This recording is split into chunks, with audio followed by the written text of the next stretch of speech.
विद्यार्थियों नमस्कार। इस वीडियो लेक्चर के माध्यम से हम डिस्कस करने वाले हैं मध्य प्रदेश के कॉलेजों में प्रथम वर्ष में पढ़ने वाले विद्यार्थियों के लिए, यानी कि बीएससी प्रथम वर्ष बीएससी फर्स्ट ईयर के विद्यार्थियों के लिए जूलॉजी मेजर का तीसरा पेपर।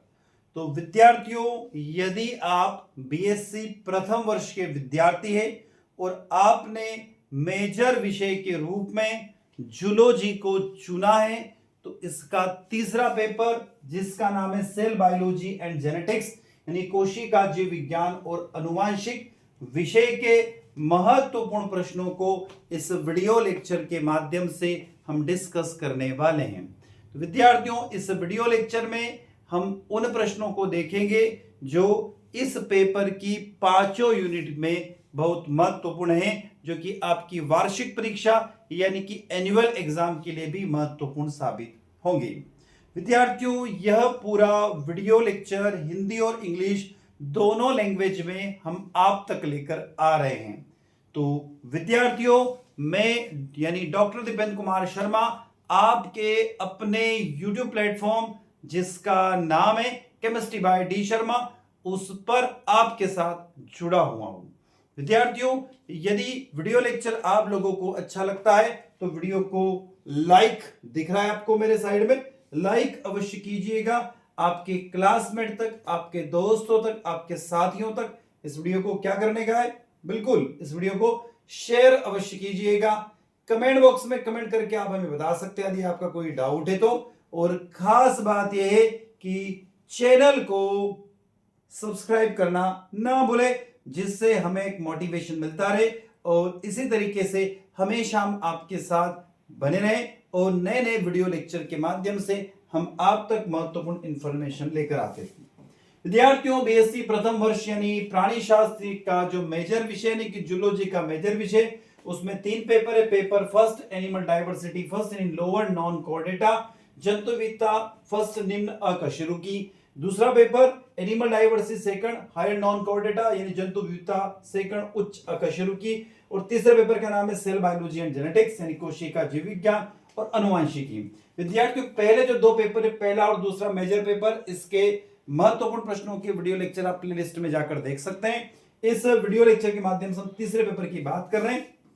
तीसरा पेपर का नाम अभी हमने कहा है कोशिका जीव विज्ञान और अनुवांशिकी यानी cell biology and genetics, zoology major का तीसरा पेपर है। अब हम चल रहे हैं बैक टू बैक, यहां पर पांचों यूनिट के जो महत्वपूर्ण प्रश्न कौन कौन से उनकी तरफ चल रहे हैं। पहली यूनिट का नाम है introduction of cell and historical background, कोशिका का परिचय और इसके ऐतिहासिक पृष्ठभूमि। तो अब हम जो मध्य प्रदेश उच्च शिक्षा विभाग के द्वारा जारी सिलेबस के आधार पर हम पूरा जो भी 5 यूनिट है उन पूरी 5 यूनिट के यानी कि कंप्लीट 5 यूनिट के महत्वपूर्ण प्रश्नों को लेकर आ रहे हैं। पहला प्रश्न जो आपको पढ़ना आवश्यक है वो है प्राचीन भारतीय ग्रंथ जैसे भगवत गीता के अध्याय 13 के श्लोक 34 और भागवत में विज्ञान के रिफरेंस यानी संदर्भ में क्षेत्रों क्षेत्रज्ञ की व्याख्या करते हुए कोशिका की अवधारणा को स्पष्ट कीजिए। तो clearly the concept of the cell and interpreting the term of a kshetra and kshetraj in the context of ancient Indian texts such as a Bhagavad Gita chapter 13 verse 34 and the scientific insights found in the Bhagavata। प्रश्न क्रमांक 2 जो आपको पढ़ना आवश्यक है, बड़ा अच्छा सा प्रश्न है। आधुनिक कोशिका जीव विज्ञान और प्राचीन भारतीय दर्शन के बीच में अंतर संबंध पर एक संक्षिप्त निबंध लिखिए, यानी interconnection between the modern cell biology and ancient Indian philosophy. तीसरा प्रश्न जो है वो है कोशिका जीव विज्ञान और अनुवांशिकी के क्षेत्र में निम्नलिखित वैज्ञानिकों के विशिष्ट योगदान का वर्णन कीजिए। अब वो वैज्ञानिक कौन कौन से जिनके बारे में आपको पढ़ना होगा, जो कि आपके सिलेबस में दिए हुए हैं, कौन कौन से वैज्ञानिक हैं। तो विद्यार्थियों, यहाँ पर हम कुछ वैज्ञानिकों की बात कर रहे हैं जो आपके सिलेबस में दिए हुए हैं। यहाँ बात करते हैं वैज्ञानिकों की, तो सबसे पहला जो नाम आ रहा है वो है डॉक्टर हरगोविंद खुराना। क्या है इनकी विशेषता, तो अनुवांशिक कोड की व्याख्या इन्होंने की थी, ठीक है, द जेनेटिक कोड्स के बारे में इन्होंने बताया था। सेकंड वैज्ञानिक है डॉक्टर जगदीश चंद्र बसु, यानी पादप शरीर क्रिया विज्ञान प्लांट फिजियोलॉजी और कोशिका की उत्तेजना के ऊपर उन्होंने बात करी थी। तीसरा डॉक्टर लालजी सिंह, यानी भारत में डीएनए फिंगरप्रिंटिंग के जनक के रूप में इनको जाना जाता है, इनके बारे में भी आपको पढ़ना होगा। उसके बाद डॉक्टर हर्ष स्वरूप, यानी भ्रूण विज्ञान यानी एम्ब्रियोलॉजी में उनका क्या योगदान है, ये आपको बताना होगा। प्रश्न क्रमांक 4, कोशिका जीव विज्ञान यानी कि सेल बायोलॉजी के ऐतिहासिक विकास क्रम को समझाते हुए प्रमुख मील के पत्थरों जैसे कोशिका का सिद्धांत प्रतिपादन पर प्रकाश डालिए। Explain the historical development of cell biology, highlighting की माइलस्टोन्स ध्यान रखिएगा। प्रश्न क्रमांक 5, कोशिका की परिभाषा लिखिए। कोशिका के विविध आकारों और माप का उदाहरण सहित वर्णन कीजिए। Provide a definition of the cell. Describe with the example the various shape and size of cell. प्रश्न क्रमांक 6, एक प्रारूपिक कोशिका की अंतर संरचना यानी अल्ट्रा स्ट्रक्चर का विस्तृत सचित्र वर्णन कीजिए। Provide a detailing illustrated description of the ultra structures of typical cell. प्रश्न क्रमांक 7, प्रोकैरियोटिक्स और यूकैरियोटिक्स कोशिकाओं के बीच में आपको डिफरेंस बताना होगा, याद करना होगा। तो देखो हमने डिफरेंस बता रखा, difference between prokaryotics and eukaryotic cells, ये आप यहां पर देख सकते हैं। इस तरीके का डायग्राम बनाना है और इस डायग्राम का आपको डिस्क्रिप्शन भी करना होगा।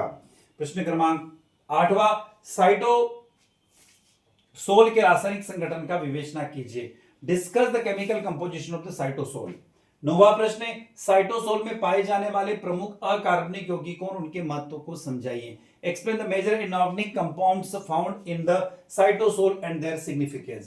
10वां प्रश्न है, बड़ा अच्छा सा प्रश्न है, साइटोप्लाज्मिक मैट्रिक्स कोशिका की जैविक क्रियाओं का मुख्य आधार क्या है, समझाइए।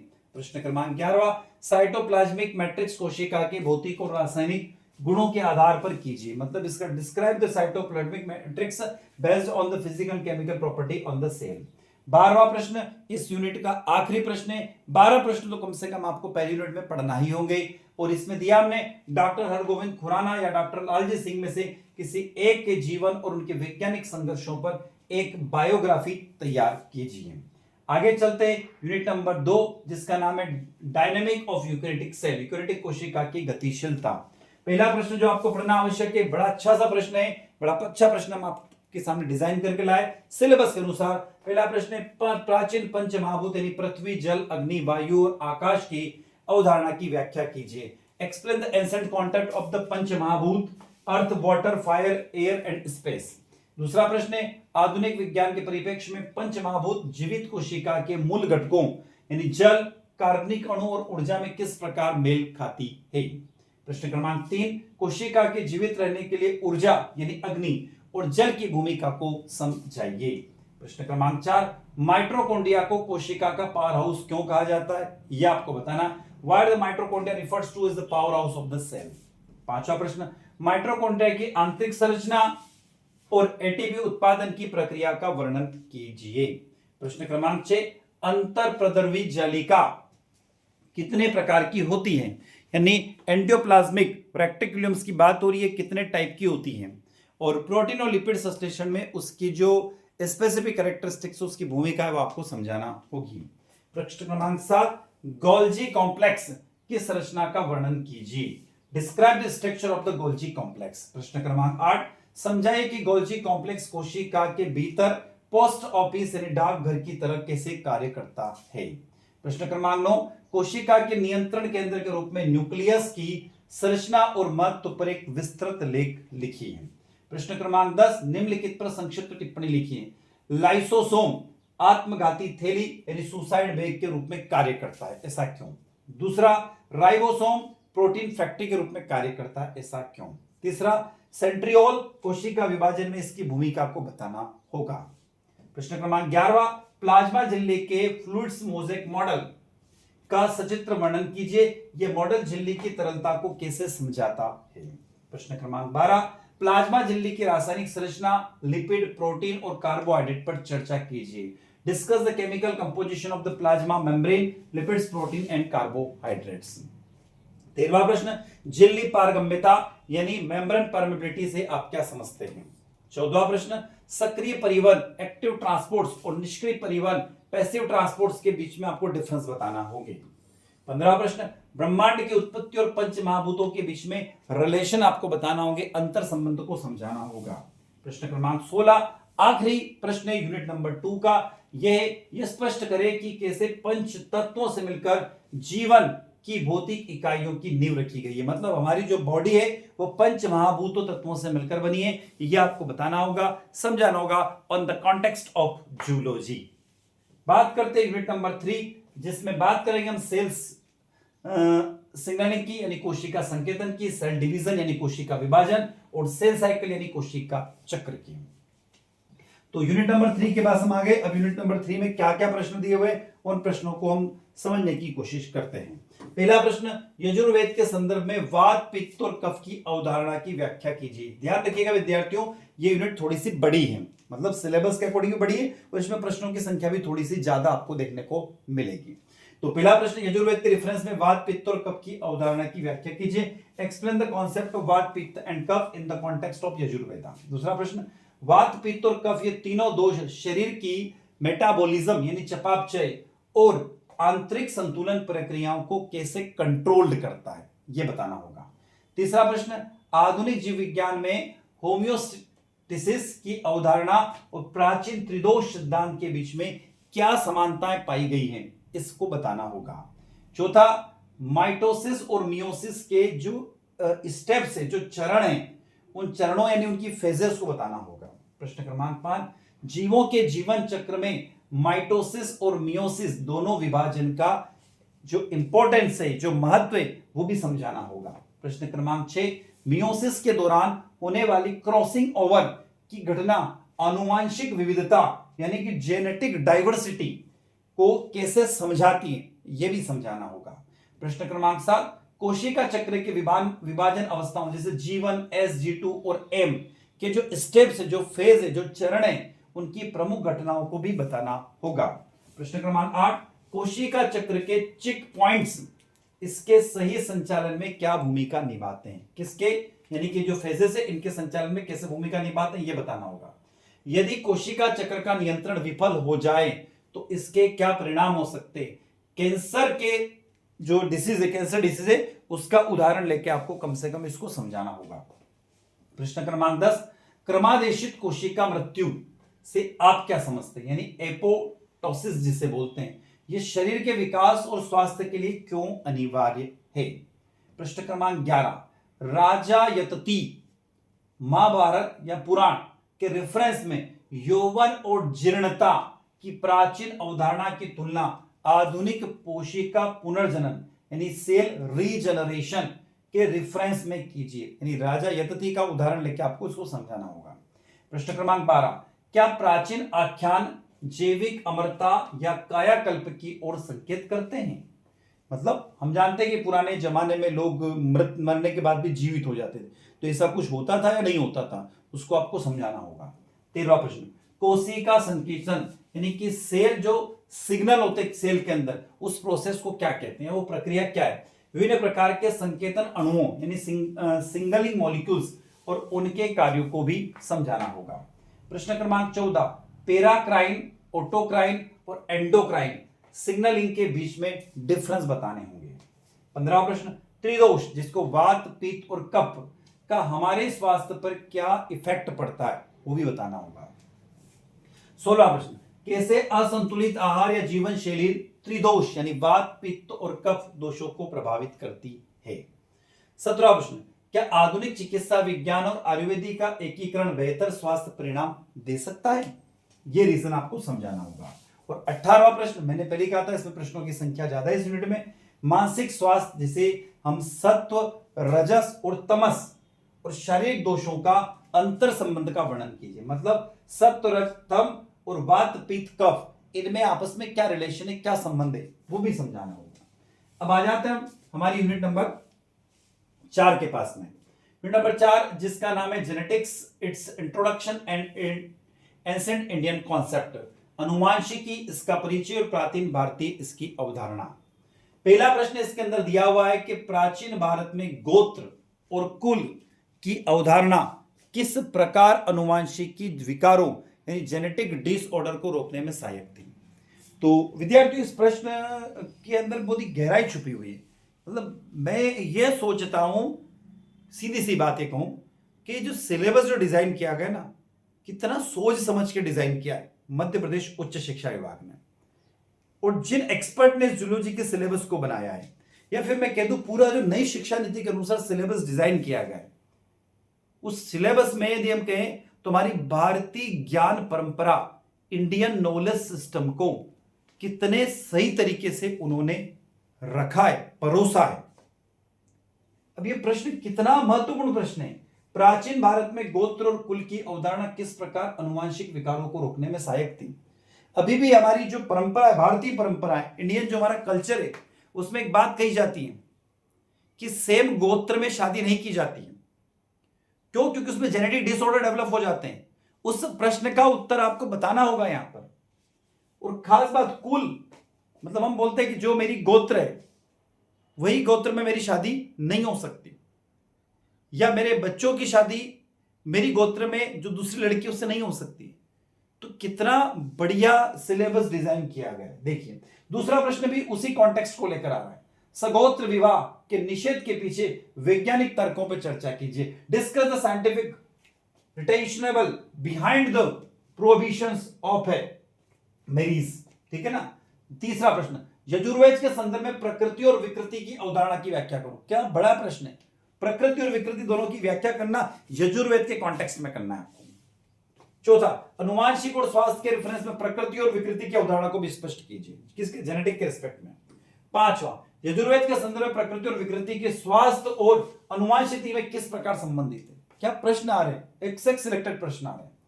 छठा प्रश्न, अनुवांशिकी आधुनिक जीनोटाइप्स और फिनोटाइप से किस प्रकार कोरिलेट करती, किस प्रकार संबंध बनाती है। सातवां, चरक संहिता के अनुसार बीज या बीज भाग की तुलना आधुनिक जिन्स से किस प्रकार की जा सकती है, वर्णन कीजिए। आठवां, चरक संहिता में सूत्र स्थान अध्याय 7 श्लोक 30 के अनुसार छठवीं पीढ़ी के बाद अनुवांशिक लक्षणों के प्रसार के सिद्धांत की विवेचना कीजिए। ये जो बात है ये चरक संहिता में कही गई है, और यही बात बाद में हमारी आधुनिक विज्ञान आकर कहती है। क्या कहती है कि छठी पीढ़ी के बाद में अनुवांशिक लक्षणों के प्रसार के सिद्धांत में परिवर्तन आता है। यही बात चरक संहिता में देखने को मिलती है। नौवां प्रश्न, चरक संहिता के अनुसार छठवीं पीढ़ी के बाद अनुवांशिक लक्षणों के प्रसार या विलोपन के सिद्धांत का वर्णन कीजिए। क्या प्रश्न आया है। 10वां, अनुवांशिकी को परिभाषित कीजिए और आधुनिक जैव विज्ञान एवं चिकित्सा के क्षेत्र में इसके महत्व पर प्रकाश डालिए। 11वां, गुणसूत्र यानी क्रोमोसोम की सूक्ष्म संरचना का सचित्र वर्णन करें। गुणसूत्रों के विभिन्न प्रकारों को उनके सेंट्रोमियर की स्थिति के आधार पर भी स्पष्ट करें। विद्यार्थियों, यदि आप इंग्लिश मीडियम के तो इंग्लिश में क्वेश्चन मैंने नीचे दिया हुआ है। 12वां प्रश्न, गुणसूत्रों को आनुवंशिक का संवहन क्यों कहा जाता है, कोशिका विभाजन के दौरान इनकी भूमिका को भी स्पष्ट करें। 13वां प्रश्न, आधुनिक चिकित्सा और कृषि के क्षेत्र में आनुवंशिक यानी जेनेटिक्स के अध्ययन के महत्व को उदाहरण सहित समझाइए। 14वां प्रश्न, मेंडल के अनुवांशिकों के नियम, कौन कौन से नियम, ध्यान रखिएगा, प्रभाविता, पृथक्करण और स्वतंत्र अवयवों का नियम, उपयुक्त उदाहरण चेकर बोर्ड की सहायता से वर्णन करें। 15वां प्रश्न, अनुवांशिक भिन्नता क्या है, यह जैव विकास की प्रक्रिया के लिए क्यों आवश्यक है। 16वां प्रश्न, लिंकेज और क्रॉसिंग ओवर के बीच में क्या डिफरेंसेस है या इनसे आप क्या समझते हो। 17वां प्रश्न, क्रॉसिंग ओवर की क्रियाविधि और इसके विकासवादी महत्व को समझाइए। 18वां प्रश्न, क्रॉसिंग ओवर की प्रक्रिया किस प्रकार नए लक्षणों को संयोजन में मदद करती है। 19वां प्रश्न, एक सामान्य मानव कैरियोटाइप की विशेषताओं का वर्णन करें, ऑटोसोम और सेक्स क्रोमोसोम के बीच में डिफरेंस बताएं। 20वां प्रश्न, आनुवंशिक भिन्नता यानी जेनेटिक वेरिएशंस के मुख्य कारणों की चर्चा कीजिए, कि किसी प्रजाति के अनुकूलन के लिए क्यों आवश्यक है। 21वां प्रश्न, अनुवांशिक भिन्नता यानी जेनेटिक वेरिएशन के मुख्य कारणों की चर्चा कीजिए, कि किसी प्रजाति के अनुकूलन के लिए क्यों आवश्यक है। ये भी हमने बात करी। 21वां प्रश्न। 22वां, मानव कैरियोटाइप से क्या तात्पर्य, इसका मैं आपको डायग्राम बता रहा हूं, आगे ध्यान रखिएगा। एक सामान्य मानव कैरियोटाइप की विशेषताओं का वर्णन करें और यह बताएं कि आनुवंशिक असामान्यताओं को पता लगाने में कैसे सहायक है। तो एक डायग्राम कुछ इस तरीके आपको बनाना होगा ह्यूमन कैरियोटाइप का, और इसका आपको डिस्क्रिप्शन भी करना होगा इसके अंदर। अब आगे हम लास्ट यूनिट की तरफ, जिसका नाम यदि हम देखें तो लास्ट यूनिट है ना, लास्ट यूनिट है जिसका नाम है principle of genetics and genetic material, अनुवांशिक सिद्धांत और अनुवांशिक सामग्री। अब इसमें प्रश्नों की तरफ चलते हैं। आपको स्क्रीन पर बैक टू बैक 3 प्रश्न दिखाई दे रहे हैं। पहला प्रश्न बड़ा अच्छा सा प्रश्न है, क्योंकि ये प्रश्न मेरे दिल के करीब है। अब आप बोलोगे सर दिल के करीब क्यों? समझते हैं इस प्रश्न को। भारतीय ज्योतिष शास्त्र में नाड़ी दोष की अवधारणा क्या है? भैया एक सीधी सा ज्योतिष शास्त्र जो हमारा इंडियन जो ज्योतिष शास्त्र है, ठीक है ना, तो जिसको हम एस्ट्रोलॉजी बोलते हैं, इसके अंदर एक बात होती है कि जब लड़के और लड़की की शादी की जाती है तो उसमें नाड़ी दोष भी देखा जाता है। यदि आप पत्रिका का मिलान करते हैं तो वो नाड़ी दोष क्यों देखा जाता है, उसका जूलॉजी के कॉन्टेक्स्ट में, जूलॉजी के रेफरेंस में उत्तर बताना होगा आपको। दूसरा प्रश्न, आधुनिक अनुवांशिकी के संदर्भ में नाड़ी दोष की महत्व की विवेचना कीजिए। तीसरा, जन्म कुंडली और जातक के सिद्धांतों का वर्णन कीजिए। क्या प्रश्न दिए गए हैं, कल्पना से परे प्रश्न है। ऋग्वेद और शिव पुराण के रेफरेंस में आधार पर स्पष्ट करें कि प्राचीन काल में वंशानुगत गुणों को कैसे समझा जाता था। गण यानी देव, मनुष्य और राक्षस की अवधारणा को स्पष्ट कीजिएगा। छठा प्रश्न, क्या गण, देव, मनुष्य और राक्षस श्रेणियां किसी व्यक्ति के व्यवहारिक अनुवांशिक गुणों के वर्गीकरण को दर्शाती है? विस्तार समझाइए। मतलब जो हम बोले भैया ये देव पुरुष है, ये मनुष्य है और इसमें राक्षस प्रवृत्ति है, तो ये क्या जेनेटिक डिसऑर्डर से आती है या उस व्यक्ति के व्यवहार से आती है? ये जूलॉजी के रेफरेंस में समझाना होगा। सातवां प्रश्न, लिंग निर्धारण सेक्स डिटरमिनेशन विभिन्न विधियों को वर्णन कीजिए। आठवां, मनुष्य के लिंग निर्धारण की प्रक्रिया पक्षियों से किस प्रकार अलग है?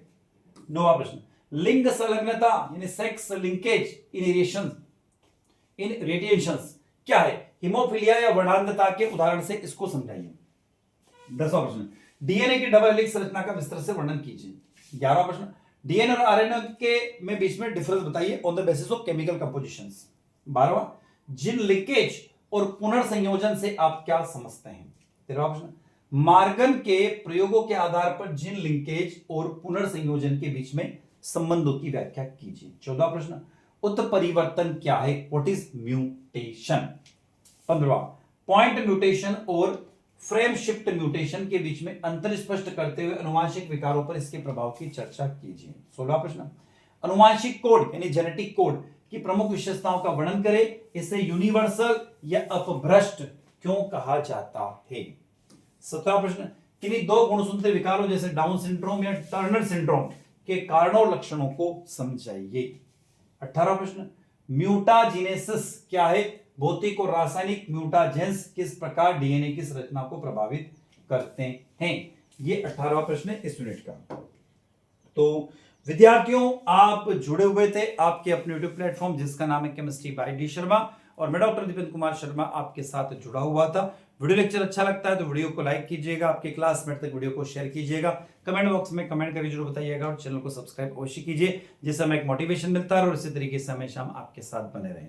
तो विद्यार्थियों, मैं डॉक्टर दीपेंद्र कुमार शर्मा इसी के साथ आपसे विदा लेता हूं। नए वीडियो के साथ में, नए लेक्चर के साथ पुनः आपसे मुलाकात होगी। तब तक जय हिंद, जय भारत।